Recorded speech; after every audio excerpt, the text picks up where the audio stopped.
আসসালামু আলাইকুম ওয়া রাহমাতুল্লাহি ওয়া বারাকাতুহু। কাছে এবং দূরে যে যেখানে বসে আমার এই ভিডিও দেখতেছেন সবাইকে জানাচ্ছি আন্তরিক শুভেচ্ছা ও অভিনন্দন।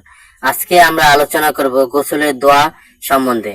গোসলের দোয়া, নাওয়াইতু আন গোসলা নিরাফিল জানাবাতি। আমি দোয়াটি আরেকবার বলে দিচ্ছি, নাওয়াইতু আন গোসলা নিরাফিল জানাবাতি। ফরজ গোসলের দোয়া এবং স্বাভাবিক গোসলের দোয়া দুটোটাই একই দোয়া হবে। এই দোয়াটির বাংলা অর্থ হচ্ছে, আমি নাপাকি থেকে পাক হওয়ার জন্য গোসল করছি। দোয়াটি পড়ার পর উভয় হাতে কবজি পর্যন্ত 3 বার ধুবেন। তারপর শরীর বা কাপড়ে নাপাকি থাকলে তা ধুবেন। তারপর অজু করে নেবেন। তারপর 3 বার ডান কাঁধে, 3 বার বাম কাঁধে, 3 বার মাথায় পানি ঢালবেন। গোসলের ফরজ 3টি। গড়গড় করে কুলি করা, রোজাদার হলে গড়গড় করা যাবে না।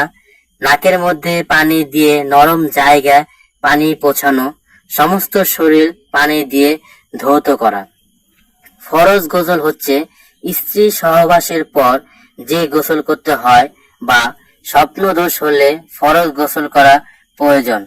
ফরজ গোসলের দোয়া এবং স্বাভাবিক গোসলের দোয়া দুটোটাই কিন্তু এক। সুপ্রিয় মুসলমান ভাই ও বোনেরা, গোসলের কিছু নিয়ম কারণ রয়েছে, তা এখন আমরা জেনে নেব। গোসলের জন্য সাধারণ কোনো নিয়ম নেই। গোসল কারোর উপর ফরজ হলে তাকে গোসল করতে হবে। সেই গোসল করতে হলে কিছু নির্দিষ্ট নিয়ম মেনে চলতে হবে। তবে সাধারণ গোসলে সেই নিয়ম অনুসরণ করা উত্তম।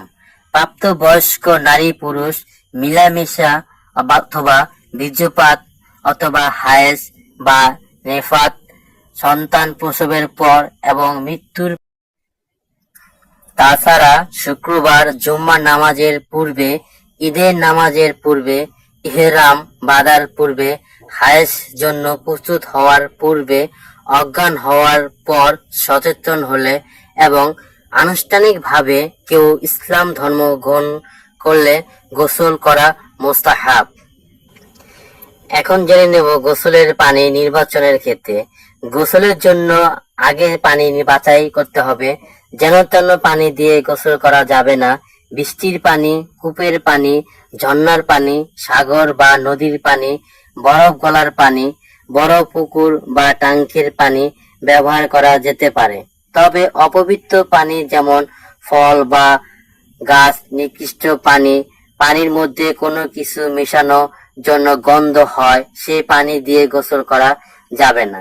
যে পানিতে কুকুর, বিড়াল, শূকর ও অন্যান্য হিংস্র প্রাণী গোসল করে, সেই পানিতে ব্যবহার করা যাবে না।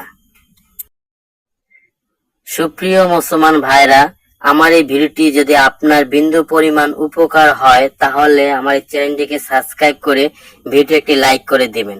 আমি প্রতিদিন একটি করে ইসলামিক ভিডিও আপলোড করি, তাই আমার চ্যানেলের পাশেই থাকুন।